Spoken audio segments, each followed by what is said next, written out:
Bonsoir mes amis, très heureux de vous retrouver. Donc c'est le jour de l'étude biblique, donc confinement ou pas, nous avons décidé de maintenir cette activité à l'heure à peu près où elle était prévue. Et donc on fait l'étude biblique effectivement aujourd'hui comme c'est prévu, mais avec juste un peu de retard, on commence à 21 h. Et puis, comme en vidéo, c'est quand même moins passionnant qu'en vrai, ça va durer plus court. C'est-à-dire, je prévois qu'en gros, ça dure une demi-heure ou trois quarts d'heure si c'est bien interactif. Vous pouvez bien sûr interagir autant que possible en envoyant des petits messages sur Facebook, qui en tout cas fonctionne, YouTube, dont on espère qu'il arrive à maintenir sa stabilité. J'en suis pas certain, mais non, tu as l'air de douter, Florence? Moi, je ne l'ai pas pour l'instant, mais bon. Ah bon? Mais je ne suis pas très douée, peut-être. Mais donc, si YouTube tient, vous pouvez aussi envoyer des questions sur YouTube, ou alors vous pouvez aussi envoyer des messages à étoile@étoile.pro. Je pense que ça devrait pouvoir arriver. Et donc, j'attends effectivement de l'interactivité. N'hésitez pas, parce que bon, parler tout seul, c'est pas très passionnant, et faire un cours, c'est pas trop bon truc. Donc, je serais très heureux qu'il y ait de l'interactivité. Donc, on est parti pour une demi-heure ou trois quarts d'heure si vous interagissez. Et sur le sujet que nous avions choisi ensemble pour cette année, pour l'étude biblique, qui était de partir de l'évangile de Thomas. Alors, il ne s'agit pas d'une étude biblique. Enfin, d'ailleurs, Raphaël, qui est à la technique, me disait, c'est pas une étude biblique puisque Thomas n'est pas dans la Bible. Mais si pour moi, parce que j'utilise l'évangile de Thomas comme clé d'entrée pour aller étudier les textes de nos évangiles. Parce qu'en effet, il y a dans l'évangile de Thomas de très nombreux parallèles avec les textes que nous connaissons bien, et les petites différences qu'il y a dans Thomas permettent de redécouvrir nos textes autrement et de les lire d'une manière qui est peut-être inhabituelle. Donc c'est bien une étude biblique que je vous propose. En fait, nous allons nous promener dans l'évangile à partir du fil rouge que sera pour nous l'évangile de Thomas. Petit rappel pour ceux qui n'étaient pas là à la leçon précédente. L'évangile de Thomas est un évangile très curieux qui est sous forme de 114, mettons, parfois plus, ça dépend comment c'est compté, de logia, c'est-à-dire des paroles de Jésus. Et c'est sous une forme qui apparemment est extrêmement primitive, parce que les spécialistes pensent aujourd'hui que à l'origine de nos évangiles, il y avait effectivement des recueils de logia de Jésus, des recueils de paroles qui étaient les unes à la suite des autres. Et Thomas est sous cette forme-là. Ce qui fait qu'on pense aujourd'hui que l'évangile de Thomas utilise un matériau extrêmement ancien et extrêmement original, autrement dit, et peut-être même d'ailleurs un matériau différent de celui qui est utilisé par nos évangiles à nous. On sait que nos évangiles, les trois premiers, Matthieu, Marc et Luc, qu'on appelle synoptiques, enfin certains pensent plutôt qu'il y a à l'origine de ces évangiles, en particulier une source de logia de Jésus, qu'on appelle la source Q, qu'on n'a jamais retrouvée mais qu'on suppose exister. Et Thomas aurait une autre source de logia de Jésus, de paroles de Jésus, qui serait au moins aussi ancienne que celle-là.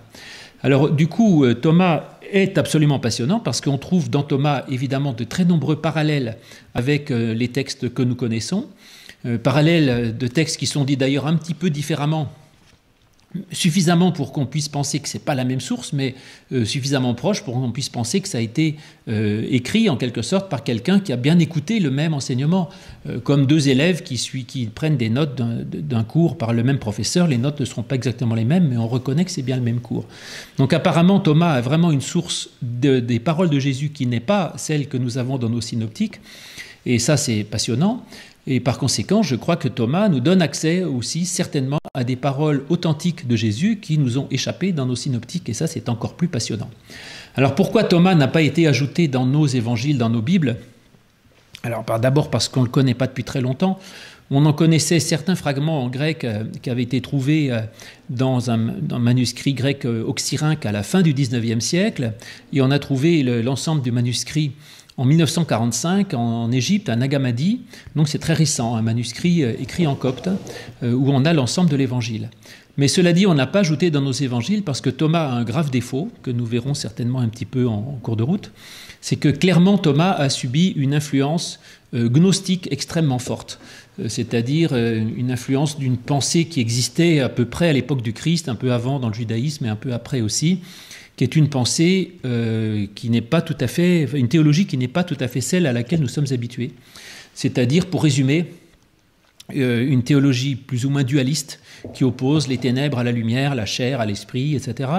Et qui dit que pour se sauver en fait de la mort il faut quitter la matérialité pour aller dans l'esprit, la spiritualité, et que ça se fait par rapport avec une connaissance, c'est-à-dire une gnose, gnosis, ça veut dire la connaissance en grec, et que c'est donc en ayant une sorte de connaissance d'un discours, d'une vérité cachée, que l'on pourrait ainsi accéder au salut. Alors ça, c'est pas du tout biblique, enfin dans le sens en tout cas où nous l'entendons, et on a dit c'est trop hétérogène. Alors ma thèse qu'il faudrait défendre, c'est que l'évangile de Thomas utilise un matériau extrêmement ancien et authentique, mais a subi une déformation gnostique en fait dans les milieux dans lesquels ces propos se sont propagés. Et par conséquent, ce qui m'intéresserait, moi, il y aurait là une thèse à faire, je dis ça pour les jeunes qui veulent faire de la théologie, ce serait de regarder tous les parallèles que l'on a entre Thomas et nos évangiles et voir où se trouve la déformation gnostique en quelque sorte, pour trouver la clé de déformation. Et quand on a des passages, par exemple on a des paraboles dans l'évangile de Thomas qui sont magnifiques, quand on a des passages propres à Thomas, faire fonctionner la clé à l'envers pour essayer de retrouver une parabole authentique de Jésus dégnosticisée en quelque sorte. Et ça, ce serait tout à fait intéressant.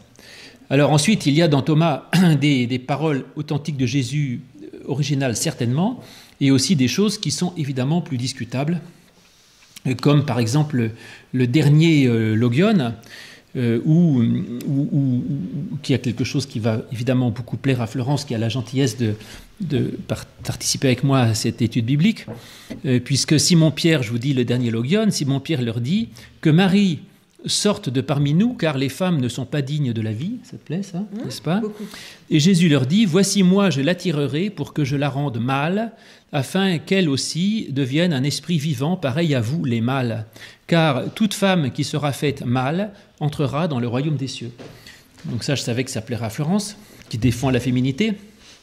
Et en fait, évidemment, dans la pensée gnostique, la femme en tant qui enfante est évidemment pas bonne du tout, puisque si la matière est mauvaise, mettre un enfant au monde, c'est faire tomber une âme éternelle et lumineuse dans une chair pécheresse et sombre, donc c'est une horreur épouvantable. Donc par conséquent, la femme évidemment est du côté de la matière, et l'homme qui n'enfante pas est du côté de l'esprit. Donc là, je vous ai montré le pire, hein, enfin le pire... Enfin, en tout cas, c'est le passage le plus gnostique, je dirais, qui soit dans l'évangile de Thomas. Mais sinon, il y a évidemment des merveilles dans Thomas. Et nous allons, en particulier, essayer de voir à chaque fois les parallèles qu'il y a dans nos évangiles à nous, que nous connaissons bien, ce qui nous permettra de les relire. Et le petit aiguillon de dérangement que nous donne Thomas est toujours très intéressant parce que parfois, il nous pousse à lire certains des passages que nous pensions connaître autrement. Voilà, petite introduction donc sur l'évangile de Thomas. S'il n'y a pas de questions particulières, rien à dire. Alors vous pouvez, n'hésitez pas, une fois de plus, vous pouvez tout à fait interagir, j'en serais extrêmement heureux. Raphaël, il faut que tu ajoutes aussi, pardon, j'ai oublié de te dire, dans les documents là, il faut que tu rajoutes dedans, tu rajoutes un écran en plus, et il doit y avoir, tu l'as rajouté l'évangile de Thomas ? Oh ben il est très rapide, c'est formidable. Donc vous avez la première page de l'évangile de Thomas qui apparaît, évangile apocryphe de Thomas. Apocryphe, c'est-à-dire... ça veut dire quoi, apocryphe? Caché. Caché de qui? Bon, c'est-à-dire c'est un évangile qui est pas qui est caché de nos Bibles à nous, enfin c'est pas de chez nous, quoi. Voilà. Voici les paroles cachées que Jésus le vivant a dites et qu'a transcrit Didyme, Jude de Thomas. Bon, j'avais déjà commenté ça la dernière fois, je ne vais pas reprendre. Hein. La vidéo de la dernière étude biblique se trouve sur YouTube, vous pouvez la retrouver. Et il a dit, celui qui parvient à l'interprétation de ces paroles ne goûtera point la mort. Et ensuite, Jésus a dit que celui qui cherche ne cesse point de chercher, etc. Et donc, nous en arrivons au logion. Alors, les numérotations ne sont pas les mêmes dans toutes les versions. Si vous voulez une version d'évangile de Thomas, vous commandez chez votre libraire habituel, donc ni chez Amazon ni à la FNAC, mais demandez à votre libraire de quartier de vous le... procure. La procure doit être ouverte? Non, je ne pense pas. Non, mais ils ont un site. Oui, voilà, au site ou à la FNAC. C'est l'évangile de Thomas c'est Frédéric Lenoir, c'est ça? Comment ça s'appelle? Je crois que c'est Frédéric. Frédéric Lenoir a publié, ça existe en livre de poche, ça vaut 5 €, ça ne vous ruinera pas. C'est la version qu'on trouve à peu près partout. Et donc, je vous propose d'en arriver au logion qui est numéro 4 chez moi, ça dépend des numérotations, qui est le suivant. Jésus dit que le vieillard chargé de jour ne tarde pas à interroger le petit enfant de 7 jours sur le lieu de la vie, et il vivra. Car il apparaîtra que beaucoup des premiers seront derniers, et ils deviendront un. Alors que le vieillard chargé de jour ne tarde pas à interroger le petit enfant de 7 jours sur le lieu de la vie, et il vivra. Et ensuite, beaucoup des premiers sont les derniers. Alors, il y a deux choses différentes. D'abord, l'histoire de l'importance des petits-enfants. Alors là, on connaît bien. Ça se trouve en Matthieu 11, 25. Alors, je cherche et je pense que vous l'aurez peut-être avant moi parce que Raphaël est extrêmement rapide. Surtout quand il aura appris à manipuler mon logiciel biblique. Matthieu 11, 25, où il est écrit... Passage magnifique qu'on utilise pour les baptêmes. En ce temps-là, Jésus prit la parole et dit « Je te loue, Père, Seigneur du ciel et de la terre, de ce que tu as caché ces choses aux sages et aux intelligents, et de ce que tu les as révélées aux enfants. Oui, Père, je te loue de ce que tel a été ton bienveillant dessein. » Donc ça, c'est effectivement le passage sur les enfants. Et il y a aussi l'autre passage, bien sûr, où Jésus accueille les petits-enfants et il dit « Laissez venir à moi les petits-enfants, ne les empêchez pas, parce que le royaume des cieux est pour ceux qui leur ressemblent. » Alors là, c'est la même chose, c'est dit un peu autrement, mais l'idée semble la même, je ne vois pas beaucoup de différence, que le vieillard chargé de jour ne tarde pas à interroger le petit-enfant de 7 jours sur le lieu de la vie. Mais avec une différence, c'est que dans le passage que nous avons, nous, dans notre Bible, en Matthieu 11, 25, l'enfant est opposé aux sages et aux intelligents, c'est-à-dire à la personne d'âge mûr, qui a de la force, de l'intelligence et de la compétence. Et en fait, Jésus, dans nos évangiles, et de ce côté-là, j'aime bien mes évangiles, dit que le royaume de Dieu, ce n'est pas une question justement de connaissance, donc de gnose, ce n'est pas une question d'arriver à une sorte d'état de perfection spirituelle, ce n'est pas une question d'être un bon théologien, d'une bonne interprétation de la Bible, mais il faut prendre les choses comme un enfant, c'est-à-dire, alors là, beaucoup de fantasmes arrivent parce que chacun a ses idées sur les enfants. Certains disent « les enfants sont purs ». Alors là, moi j'ai eu 3 enfants, pardon s'ils m'écoutent, c'est très pur, mes lapins, formidable.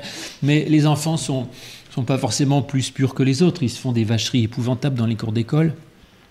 Ils sont capables de mensonges épouvantables à leurs parents, enfin, de manipulation et autres. La pureté des enfants, je n'y crois pas trop. S'ils n'ont pas fait de grand mal, c'est qu'ils ont moins de pouvoir d'en faire peut-être. Hein. Mais bon, alors après, sur la qualité des enfants, je pense que si on veut rester dans la logique de la Bible, c'est l'humilité. C'est-à-dire qu'un enfant, c'était celui qui avait le statut social le plus faible dans la société de l'époque, puisqu'il était moins qu'un esclave. Enfin, c'était de la main-d'œuvre gratuite et le père de famille avait le droit de vie et de mort sur son enfant, ce n'était pas un problème. Par conséquent, l'enfant, c'est celui qui était vraiment le plus bas au total dans la société. Et donc, ce qu'il dit, c'est que ce n'est pas une question de position, de pouvoir, d'intelligence, de force, de compétence et de connaissance, mais que l'évangile se reçoit, le royaume de Dieu se reçoit avec humilité et simplicité. Alors ça, je garderai quand même, c'est que les enfants reçoivent avec simplicité. Je dirais le nourrisson qui tête sa mère ne passe pas son temps à la remercier en disant « écoute, c'est formidable, vraiment, ton lait est super, je te remercie beaucoup de t'être réveillé à 4 heures du matin pour me donner à manger ». Il prend les choses comme elles sont, avec naturel, simplicité, sans question, sans culpabilité. Et peut-être que nous devons aussi accepter la grâce, finalement, avec cette même simplicité, ce même naturel, parce que, je dirais, Dieu nous nourrit de sa grâce comme une mère nourrit son enfant, et il n'y a juste pas de question là-dedans, il n'y a pas de compte à rendre d'aucune manière. Donc voilà ce que j'aime, moi, dans cette histoire, je te loue, Père, sur la simplicité de l'enfant. Florence, tu as des idées là-dessus? Sur l'enfant? Ouais. Oui, éventuellement une idée, je sais pas. C'est que les... Est-ce que tu te mettes plus près du micro? Voilà. Bon, moi je garde mon masque, je le retirerai. J'ai une petite idée sur l'enfant en fait, c'est que ils n'étaient pas beaucoup aimés, ils n'avaient pas beaucoup de place, certes. Et en fait, ils commençaient à avoir une place au moment de la bar mitzvah, donc c'est le moment où ils arrivent à l'âge adulte religieux. Mais bar mitzvah, ça veut dire qu'on est enfant de la loi. Et ça rejoint ton idée de la grâce, c'est qu'avant, ils sont sous le signe de la grâce, et finalement, il n'y a pas cette notion de la loi chez les enfants. En tout cas, ils ne sont pas forcément sous la loi. Donc, ah oui, l'enfant n'est pas sous la loi, il n'est pas fils de la loi, oui, c'est ça. Il n'est pas fils de la loi. Ah, je n'avais pas pensé à ça, très fort, ah, oui, bien vu. Voilà, puisque c'est la baptise. Ah oui, il n'est pas encore bar mitzvah, il n'est pas sous la loi. Voilà. Donc je trouve que c'est intéressant aussi. Écoute, tu vois, tu as bien fait de venir, parce que ça, je n'y avais jamais pensé. Très bien, ça me plaît, merci. Et puis, alors, dans Thomas, il dit que le vieillard, alors lui, Thomas décale la chose, et il ne parle pas de quelqu'un d'âge mûr, si tu veux, il parle du vieillard. Il oppose l'enfant au vieillard. Le vieillard chargé de jours ne tarde pas à interroger le petit enfant de ses jours sur le lieu de la vie, et il vivra. Et je pense que là, le message est un peu différent. C'est-à-dire, le vieillard chargé de jours, c'est celui qui va bientôt mourir, en fait, je pense, logiquement. Hein. Et que par conséquent, il s'agit plutôt d'opposer celui qui est proche de la mort de celui qui a la vie devant lui. Et que par conséquent, le vieillard, même s'il est proche de la mort, doit considérer qu'il n'est pas face à un mur de mortalité, je dirais, inexorable, mais qu'il est devant une vie qui s'ouvre devant lui, comme l'enfant de 7 jours a toute une vie qui s'ouvre devant lui.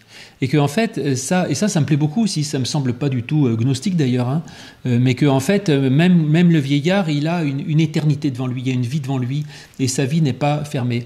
Et je pense que là, c'est quelque chose d'intéressant, parce que du coup, il trouve effectivement une vie qui est, alors effectivement, au-delà de la vie physique, parce que le vieillard chargé de jours, de toute façon, je dirais, ses jours sont comptés, enfin, il ne vivra pas très longtemps, les statistiques sont inexorables là-dessus. Mais néanmoins, il va trouver une autre dimension de vie, et qu'il va considérer que sa vie, justement, ne se réduit pas à l'usure de son corps, mais qu'il y a une dimension spirituelle qui ouvre une vie devant lui. Ça te plaît, ça ? Oui. Eh ben, je suis bien content. C'est parce que je commence à être une vieillarde chargée de jours. Et donc, tu te dis qu'il est temps de croire ça. Mais, très bien. Bon, il y a juste une remarque, hein, oui. Plutôt sympathique. En fait, le texte de Matthieu que tu as lu a été choisi par Anissa comme texte lors de son baptême d'adulte. Ah, bah très bien. Parce qu'elle est monitrice je pense d'école biblique ou de catéchisme. Super. Donc, elle a choisi ce texte lors de son baptême d'adulte parce que c'était aussi un culte pour les enfants. Eh bien, donc c'est bien. Eh bien, Anissa, donc la porte de la vie t'est ouverte. Et ensuite, Thomas continue en disant « Il apparaîtra que beaucoup des premiers seront derniers et ils deviendront un. » Alors, l'histoire des premiers qui deviennent les derniers, alors là, ça c'est un serpent de mer, comme on dit, c'est-à-dire que c'est un verset qui ressort dans plein d'endroits différents dans nos évangiles, d'une façon assez mystérieuse et dans des contextes extrêmement différents. Alors, en voici quelques-uns. Faire travailler un peu Raphaël qui s'ennuie. Marc 10, 31, où on l'a, là c'est à propos, je crois, du jeune homme riche. Hein ? Et donc, voilà, effectivement, un des premiers passages. Vous connaissez l'histoire du jeune homme riche, qui est Pierre, donc verset 28. Pierre se mit à dire « Voici que nous avons tout quitté, que nous t'avons suivi. » Jésus répondit « En vérité, je vous le dis, il n'est personne qui ait quitté à cause de moi et de l'évangile maison, frères, sœurs, mère, père, enfant ou terre, et qui ne reçoive au centuple présentement dans ce temps des maisons, frères, et dans le siècle à venir, la vie éternelle. Car plusieurs des premiers seront les derniers et des derniers seront les premiers. » Donc ça, c'est la première, une des occurrences plutôt, dans l'évangile de Marc à propos du jeune homme riche et à propos de ceux qui ont tout quitté.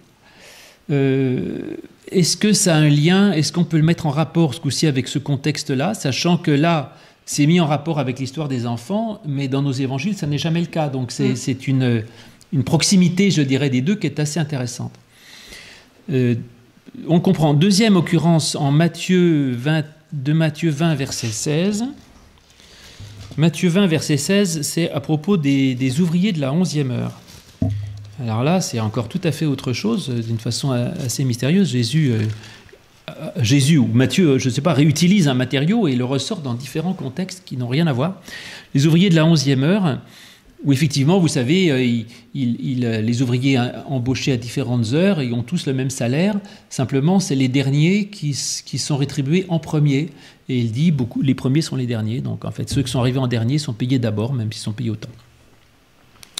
Bon, qu'est-ce qu'il veut dire là? Pour ce qui est du jeune homme riche, on comprend. Et ce qu'il veut dire, c'est que beaucoup de ceux qui seront les derniers sur la terre, hein, c'est-à-dire qui se sont appauvris, qui ont sacrifié beaucoup de choses, ont été persécutés, seront peut-être les plus grands dans le royaume de Dieu. Là, pour ce qui est des ouvriers de la 11e heure, les premiers qui seront les derniers, peut-être qu'il le dit vis-à-vis de ceux qui râlent, c'est-à-dire c'est les ouvriers de la première heure qui disaient c'est pas juste, nous on en a fait plus, on aurait dû. Et ce que Jésus veut dire, c'est qu'il y a de la part de Dieu un jugement qui n'a rien à voir avec nos jugements de valeur à nous. C'est-à-dire que nous pensons que certains valent plus que d'autres parce qu'ils ont fait plus de bonnes œuvres, etc. Et il dit, Dieu a son propre jugement à lui qui n'appartient qu'à lui. Et il ne dit pas que tous les premiers sont les derniers, mais certains des premiers sont les derniers. Ce qui là serait dans le sens de la théologie calvinienne, hein, de la prédestination, en disant Dieu a ses propres critères, et voilà. Et puis le dernier passage, après je laisse la parole à Florence, c'est en Luc 13, 30. Alors ça dit, je me balade dans 3 évangiles quand même, hein, mais c'est quand même amusant que les 3 évangiles synoptiques aient réutilisé le même matériau dans des contextes différents. Luc 13, 30, c'est à propos de la porte étroite. C'est ça, non, je crois, c'est ça, la porte étroite. Jésus voit la porte étroite. Pourquoi il y a si peu de gens qui seront sauvés? Il lui dit, efforcez-vous d'entrer par la porte étroite parce que large est le sentier qui mène à la perdition, etc. Et il dit, je vous préviens, ça va être compliqué. Il y en a plein qui vont se dire, nous avons fait plein de choses avec toi. Et le maître va dire, barrez-vous parce que je ne vous connais pas, vous commettez l'injustice. Et il viendra de partout des tas de gens, et voici, il y aura des derniers qui seront premiers, des premiers qui seront derniers.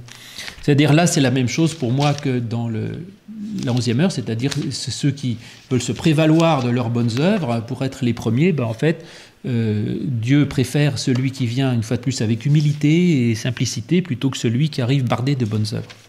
Donc voilà les 3 passages que je connaisse avec ce verset. Et là, je n'ai pas encore étudié la version de Thomas, sur laquelle je vais revenir tout à l'heure. Ouais. Mais Florence, donc, que penses-tu de ces premiers derniers? Bon, moi, ça m'a toujours étonnée. Parce qu'il m'étonne, en fait, dans les premiers seront les derniers, c'est que les premiers seront les derniers, donc et donc il y aura une espèce d'inversion, mais une fois qu'on a inversé... c'est compliqué cette histoire de les premiers seront les derniers. Bon, mais c'est pas toujours très clair pour moi. Mais je vais juste revenir en arrière avec une réflexion tout à fait juste de Gustave qui dit l'enfant de 7 jours, ça sent la circoncision aussi, puisque tout à l'heure j'ai parlé de la bar mitzvah. Et l'enfant de 7 jours, c'est vrai que c'est à 7 jours qu'on circoncie. Donc voilà, je sais pas ce qu'on peut en faire, mais... Au propos du 7 jours, l'enfant de 7 jours. Oui. C'est l'enfant, 7 jours, c'est qu'il est circoncis au 7e jour. Oui. L'enfant du 7e jour, ah oui, ce serait intéressant, ce serait l'enfant de l'alliance, en fait. Oui. Parce que la circoncision, c'est l'entrée dans l'alliance. Il est sous l'alliance, mais il est dans l'alliance, mais pas sous la loi. Il est dans l'alliance, mais pas sous la loi. Et en fait, c'est vrai que le Nouveau Testament, c'est ce que nous propose Jésus, en fait. Oui. Il dit, vous êtes dans l'alliance, c'est-à-dire que Dieu, vraiment, il fait équipe avec vous, hein, mais il ne vous impose pas de loi, mais il fait équipe avec vous. C'est intéressant, ça. Et donc, en fait, tout ce que nous demande, sans arrêt dans les paraboles, on s'en rend compte, tout ce que nous demande Dieu, c'est d'accepter de faire équipe avec lui, en fait, d'accepter l'alliance. C'est l'histoire des ouvriers de la 11e heure, c'est ça. Il dit, mais je m'en fiche, vous pouvez en faire plus que l'autre, moins que l'autre. La seule question, c'est, est-ce qu'à un moment donné, vous avez dit oui quand Dieu vous a appelé?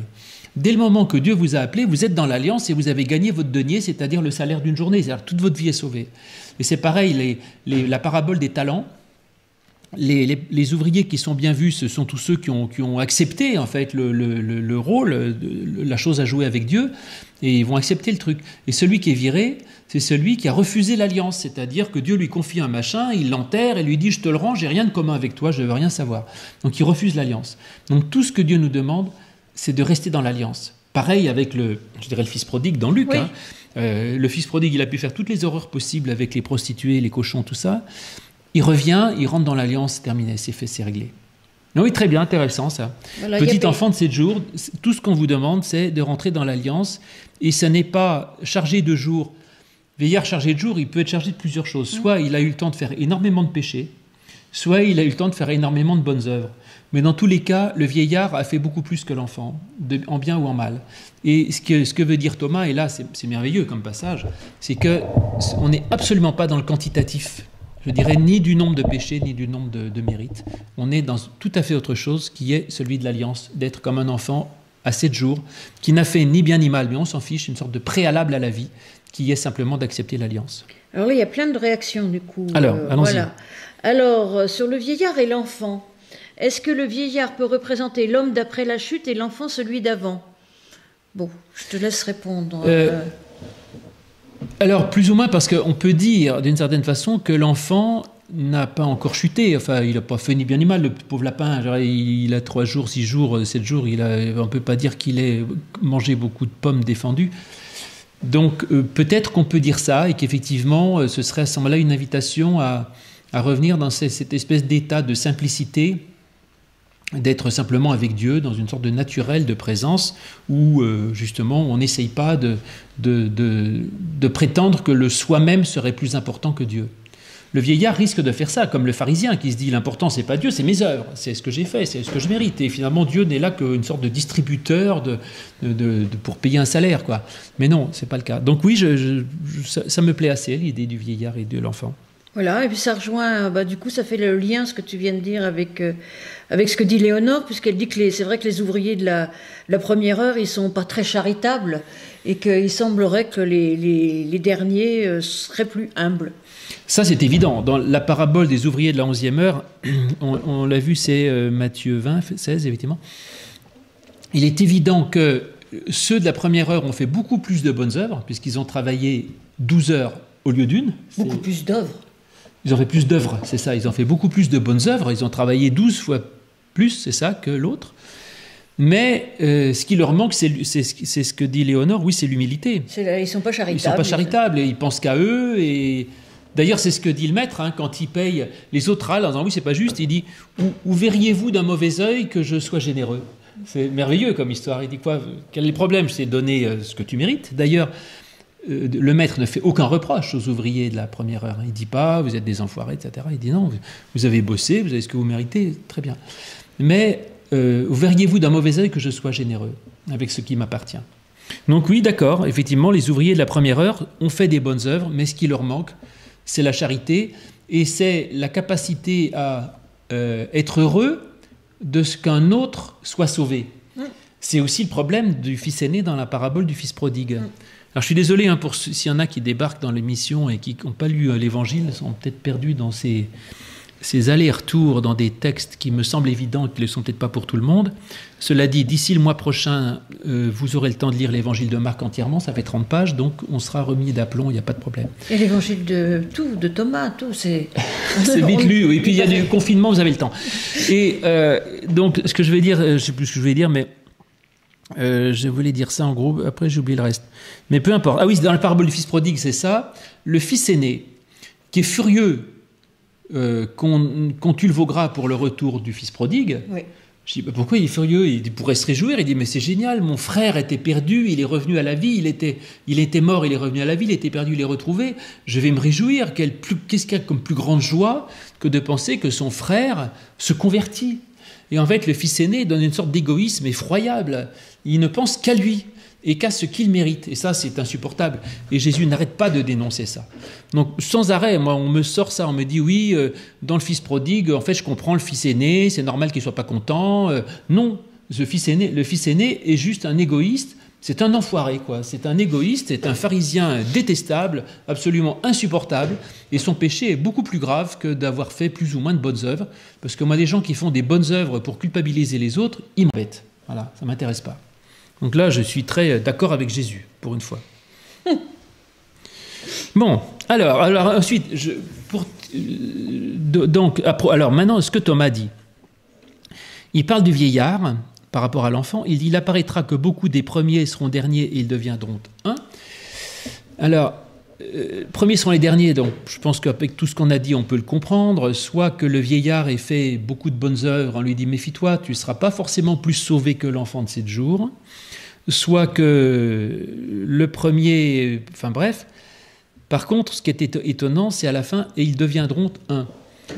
Alors là, on est dans de la théologie purement platonicienne. Alors, je ne sais pas si la gnose... Si, je pense que la gnose... C'est néo-platonicien, oui. Ouais, complètement. L'idée de devenir un. Alors, bon. Mais cela dit, c'est très compliqué parce que, en même temps, le un dans la tradition biblique, c'est quand même pas du platonisme. Quand j'aurais la confession de foi d'Israël, Shema Israël, Adonai Echad, écoute Israël, l'Éternel est un, c'est pas du néoplatonisme, c'est pas Porphyre ou Plotin. Bon. Donc, ils deviendront un, on peut l'entendre comme du néoplatonisme, c'est-à-dire qu'il y a une sorte de perfection, parce qu'en fait, dans le néoplatonisme, l'un, c'est la merveille, et puis après, ça dégénère dans du multiple, en fait. Mais là, on peut très simplement dire, ils deviendront divins, Dieu, comme ils vont accéder à la divinité, la théosis des pères de l'Église, c'est possible. Ou alors, ils deviendront un entre eux, c'est-à-dire que finalement, il n'y a pas de nécessité de faire de séparation entre le vieillard et l'enfant, que les deux sont un, c'est-à-dire que le vieillard et l'enfant, c'est la même personne. Soit que le vieillard ne vaut pas plus que l'enfant ne vaut pas plus que le vieillard, et le but de la vie, c'est de comprendre que je ne suis pas moi autre que l'autre, autrement dit, mais on est tous un même organisme. Et c'est ça ce que je reprochais tout à l'heure au fils aîné du fils prodigue. Il ne s'est pas réjoui du retour de son frère. S'il était un avec son frère, il se serait réjoui parce que la joie de mon frère est ma joie. Si les ouvriers de la première heure faisaient un avec les ouvriers de la dernière heure, il se serait réjoui qu'ils aient un denier parce que les pauvres, ils ont poireauté toute la journée au soleil sans rien faire, c'est une horreur, et finalement ils sont sauvés. Et cette histoire de un, on la trouve bien sûr dans l'évangile de Jean, où il dit, dans la prière sacerdotale, il prie afin que tous soient un, comme toi et moi, Père, nous sommes un. Et donc il y a bien cette idée qu'il y a une sorte d'unité des fidèles entre eux, qui se considèrent comme un seul et même organisme. Et ça va très loin, c'est quelque chose que j'ai aimé d'ailleurs dans la théologie, la pensée de l'Inde, que j'ai étudiée comme un certain nombre de gens dans mes folles années. Je me suis intéressé au bouddhisme zen et des choses comme ça, c'est passionnant, et qui va beaucoup plus loin que le christianisme dans la notion d'amour, parce que le christianisme, il dit, tu dois aimer ton prochain. Donc mon prochain, ça reste mon prochain, mais il faut juste que je l'aime, c'est-à-dire que je l'accueille et je suis sympa avec lui. Mais le bouddhisme va beaucoup plus loin, il ne dit pas tu dois aimer ton prochain, tu dois comprendre que le prochain et toi, vous êtes la même personne, et que tu ne peux pas faire ton bonheur tant que ton prochain est malheureux. C'est-à-dire que tu ne peux pas te considérer comme séparé de l'autre. Donc tu es un seul et même être, et que par conséquent, ton bonheur ne peut se faire que si l'autre est heureux. C'est un amour qui va beaucoup plus loin, et je pense que c'est assez fort de ce côté-là. Je pense que dans l'évangile de Jean, quand il appelle à l'unité, c'est pas qu'il appelle à une sorte d'écuménisme extraordinaire où forcément le pape devrait devenir luthérien ou les luthériens devraient devenir papistes, ou qu'on devrait tous avoir la même liturgie, la même scène, les machins, etc. Mais c'est vraiment qu'il y a une sorte d'unité, je dirais corporelle, enfin d'unité, d'entité entre les êtres qui considèrent que je ne suis pas un être séparé de mon frère, et que par conséquent, le vieillard et l'enfant sont un seul et même être. Moi, alors qu'entre ce que j'étais quand j'avais 7 jours et ce que je suis aujourd'hui presque vieillard, et un peu sur certains points, eh bien, dans le fond, c'est le même être. Donc, il n'y a pas... Le vieillard ne peut pas dire je n'étais pas enfant, et l'enfant ne peut pas dire je ne serai pas vieillard, sauf s'il meurt en cours de route. Mais en tout cas, c'est bien, il y a une sorte d'unité qu'il faut reconnaître que par-delà les apparences, par-delà les œuvres, par-delà ce que l'on fait, par-delà la forme corporelle, nous sommes tous un être unique qui est aimé par Dieu et qui a pour seule destinée d'être divin et d'être sauvé comme Dieu, d'être sauvé en Dieu. Qu'est-ce que tu en penses ? Oui, en fait, moi, ce qui m'interpelle et ce que j'aime bien, en fait, c'est... J'avais jamais compris cette histoire de premier-dernier, parce qu'on peut s'inscrire dans une espèce de cercle soit vertueux, soit infernal, parce qu'une fois... Les premiers seront les derniers, très bien. Donc, mais une fois qu'on est dernier, on est appelé à repasser premier. Donc, tandis que cette unité, en fait, ça donne un horizon à cette phrase. En fait, finalement, il n'y a plus de premier, il n'y a plus de dernier. On est un... On est ensemble, et cette unicité finalement... En fait, le rapprochement des deux phrases, qui sont dans des évangiles complètement différents, puisque la première, on ne la trouve pas chez Jean, je ne pense pas. C'est vrai. Non, elle n'est pas chez Jean. Alors que on ne trouve que chez Jean... l'histoire de l'unité. Cette histoire de l'unité, je trouve ça quand même très intéressant. Enfin, en tout cas, moi, ça m'éclaire et ça me plaît bien. Moi, c'est ce qui me plaît dans Thomas, c'est que en même temps, tout le monde n'est pas comme nous, mais nous, à force de lire les évangiles, de les lire et de les relire et de les relire, chaque chose est dans une case et on finit par avoir un peu réponse à tout, si tu veux, d'une façon, j'ai une réponse pour chaque verset, quoi. Et en fait, tout à coup, ça me force à brouiller les choses et à les lire autrement dans des perspectives qui sont autres. Or, il ne faut pas oublier que les évangiles sont des reconstructions à partir de paroles éparses de Jésus qui ont été mises ensemble à ce moment-là, mais peut-être que Jésus n'a absolument pas mis ensemble les morceaux qu'on a mis là, hein, et que Thomas, qui les met autrement ensemble, je ne dis pas que Thomas a raison, qu'il n'a pas raison, mais en tout cas, ça prouve qu'on peut mettre ensemble, qu'on peut les comprendre dans un autre contexte, et ça, c'est évidemment très intéressant. Bon, mes amis, j'avais promis que ça durerait une demi-heure ou pas beaucoup plus. Est-ce que sur Facebook, tu as des réactions J'ai plus de questions sur Facebook. Il y avait des gens qui disaient bonjour et tout ça, mais... Bon, bonjour, on leur dit bonjour aussi, non? Ni sur Facebook, ni sur YouTube. Eh bien, écoutez, alors, s'il n'y a pas d'autres questions, nous allons clore ici pour le Logion numéro 4 de l'Évangile de Thomas. On se donne rendez-vous, Dieu voulant, au mois de décembre. Ce sera quand? Le premier mardi de décembre. Ce sera au début décembre, un jour ou l'autre. Je vais te dire, j'ai un calendrier ici, qu'on se donne rendez-vous tout de suite, le mardi 2 décembre. 1er décembre, mardi 1er décembre. Ah oui, je le savais en plus. Étude biblique. C'est ma fête. 21h. C'est la fête. C'est la Saint-Florence. Sainte-Florence. Très bien. bien. Je sais bien qu'il n'y a pas de saint chez les... Mais il y en a chez les luthériens, je crois, non? Oh, je ne sais pas. Ah oui, on est dans la même église, il faut que je fasse attention. Oui, sûrement. Je ne sais pas. En tout cas, on se retrouve, si vous le voulez bien, mardi 1er décembre. En attendant, on a plein d'activités. Alors, confinement ou pas, ça n'arrête pas. Florence, tous les jours à 13h. Oui, du lundi au vendredi. En fait, je le faisais qu'une fois je le faisais une semaine par mois depuis la sortie du confinement. Mais comme on est en confinement, tant qu'on sera en confinement, ça sera tous les jours, du lundi au vendredi. Cette semaine, c'est des psaumes écrits par des femmes. Il y en a quelques-uns. J'en ai décoté quelques-uns dans la Bible.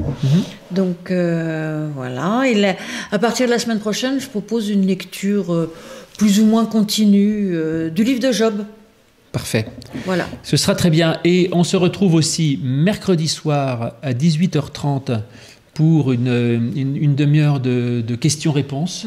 Alors ce coup-ci, aiguisez vos questions, parce que là, j'ai l'évangile de Thomas pour vous distraire, mais le mercredi, on n'a rien, à part vous. Donc posez vos questions auparavant. Vous pouvez les envoyer à étoile@étoile.pro, facile, étoile comme une étoile, @étoile comme une étoile aussi, .pro comme protestant. C'est un nom professionnel. Bon, mais chez nous, protestants, c'est un nom de domaine, enfin un nom, je ne sais pas comment ça, qui a été pris que pour nous, c'est formidable, hein, parce qu'il n'y a pas étoile.cato, ça n'existe pas, nous on a étoile.pro. Voilà, il n'y a pas. Donc, vive nous. Étoile.pro, vous envoyez vos questions et vous pourrez les envoyer en direct aussi sur Facebook et YouTube qu'on fera en direct. Et nous répondrons avec Florence à vos questions. Et, demain. C'est demain? Oui. Demain à 18h30.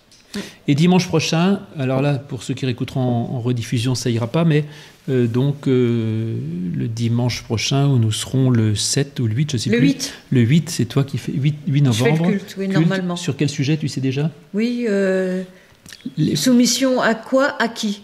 D'accord. Soumission à quoi, à qui? Voilà. Super. Eh bien, mes amis, à bientôt. Merci de votre présence et nous continuerons la prochaine fois notre évangile de Thomas. Au revoir. Au revoir et merci à vous tous.